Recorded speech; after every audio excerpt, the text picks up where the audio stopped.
ఓం నమో శ్రీ లక్ష్మీ వెంకటేశ్వరాయ శ్రీ మహాగణాధిపతియే నమః. గురవే సర్వలోకానాం భిషజే భవరోగిణాం నిధియే సర్వ విద్యానాం దక్షిణామూర్తయే నమః. ప్రేక్షకుల నమస్కారాలు తెలియజేస్తూ మనం ఈ వారం రాశి ఫలాలు తెలుసుకుందాం. మనం తెలుసుకుందాం. మరి తారీఖు జూలై 12 నుండి జూలై 18 వరకు గ్రహాల యొక్క పరిస్థితి చూసినట్లయితే వృషభ రాశిలో చంద్రుడు కుజుడు, అదేవిధంగా రవి బుధులు మిథున రాశిలో, కర్కాటక రాశిలో గురుడు, సింహరాశిలో శుక్రకేతువులు, అలాగే మీనరాశిలో శని, కుంభరాశిలో రాహు. అంటే చంద్రుడి యొక్క సంచారం మీకు వృషభ, మిథున, కర్కాటక, సింహరాశుల్లో ఈ వారం చంద్ర సంచారం ఉంటుంది. అయితే ఇప్పుడు మనం 12వ తారీఖు నుంచి 18వ తారీఖు వరకు అనుకున్నాం కాబట్టి ముఖ్యమైన పండుగల్లో 12వ తారీఖు మాస శివరాత్రి. ఆ రోజు తప్పనిసరిగా పగలు ఉపవాసం చేసి సాయంకాలం వేళ మరి శివ దర్శనం చేసుకుని నక్షత్రాన్ని చూసి భోజనం చేసి పగలల్లా కూడా ఉపవాసం చేయడం, శివ దర్శనం, శివాభిషేకం చాలా విశేషమైన ఫలితాన్ని ఇస్తాయి. అంటే రాత్రి చతుర్దశి ఉన్నటువంటి రోజు 12వ తారీఖు కాబట్టి మాస శివరాత్రి వచ్చింది. ఇంకా సావిత్రి వ్రతము అని 14వ తారీఖు సావిత్రి వ్రతం అని ఒకటి ఉంది.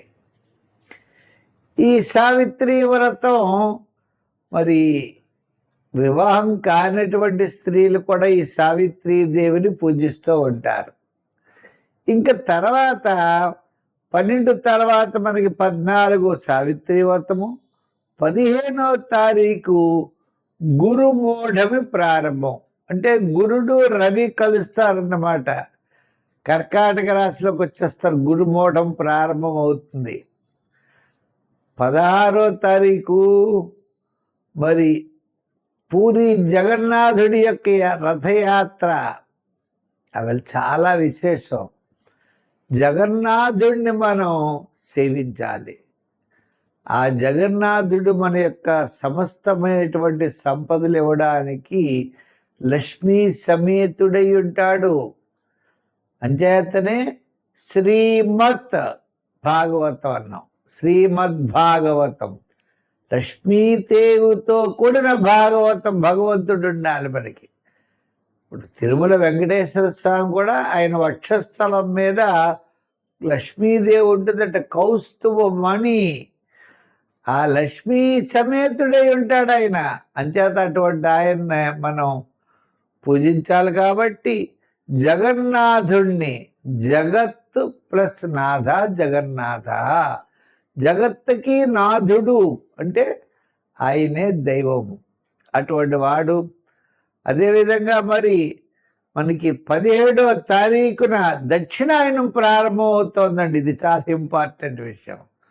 అంటే మకర రాశి నుంచి కర్కాటక రాశి వరకు ఈ యొక్క ఉత్తరాయణ పుణ్యకాలం కర్కాటక రాశిలో ప్రవేశించిన వెంటనే సూర్య భగవానుడు మనకి దక్షిణాయనం ప్రారంభమవుతుంది. కాబట్టి 17వ తారీఖు నుంచి మనకి దక్షిణాయనంగా చెప్పారు.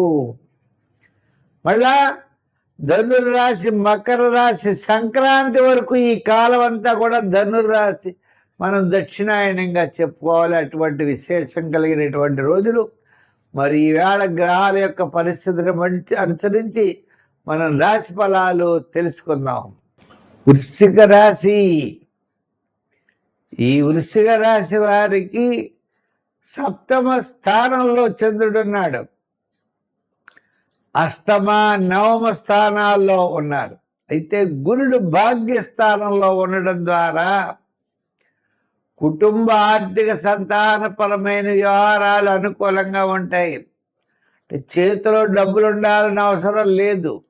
మన తగిన టైంకు డబ్బులు వస్తున్నాయా లేదా అన్నది ముఖ్యం.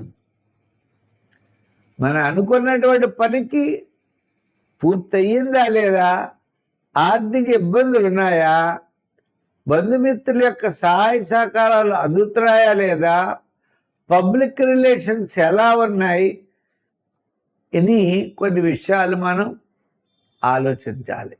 ముఖ్యమైన విషయాల్లో చర్చించేటప్పుడు శుభరూపమైనటువంటి ప్రయత్నాలు ముందు కొనసాగుతాయి. పుణ్యతీర్థాలు, పుణ్య దర్శనాలు జరుగుతూ ఉంటాయి.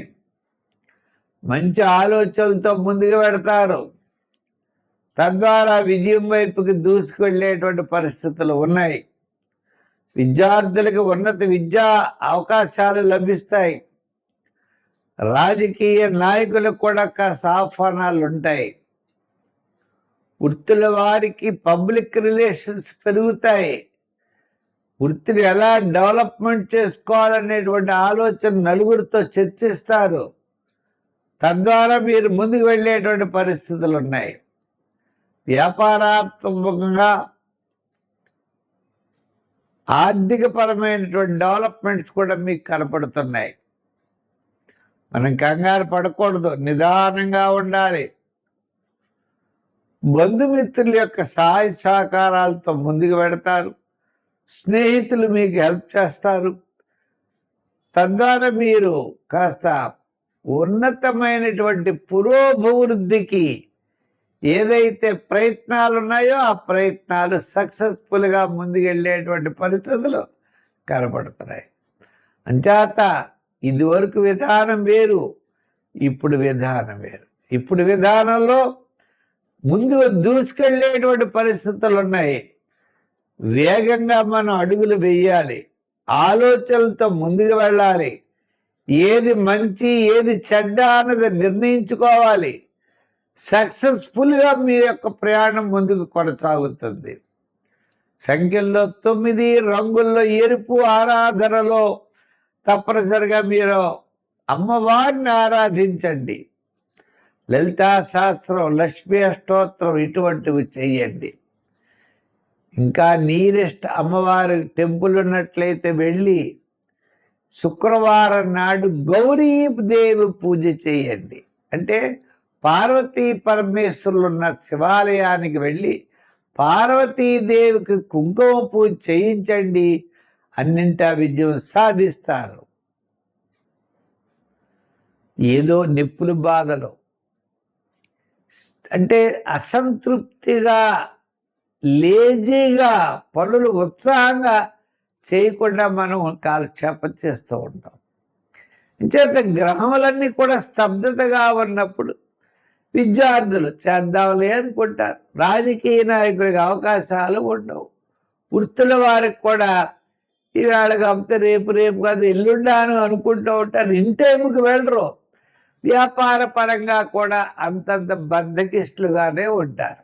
అంటే మొత్తం మీద అంటే ఎందు గురించి ఇలా చెప్పాల్సి వచ్చిందంటే ఈ రాశి వారికి, ధనుర్రాశి వారికి ప్రస్తుతం అనుకూలమైన పరిస్థితులు ఎక్కడా కనపట్టలేదు. ఏదో వేళకి తిండి తింటారు. విద్యార్థులు అంతంత మాత్రంగా ఉన్నారు. రాజకీయ నాయకులు కూడా అంతే. అయితే మరి ఇటువంటి పరిస్థితుల్లో ఈ రాశి వారు మనం ఏం చేయాలి? గ్రహములు సామాన్యంగా ఉన్నప్పుడు నెగిటివ్గా మనం ఆలోచించకూడదు, పాజిటివ్గా ఆలోచించాలి.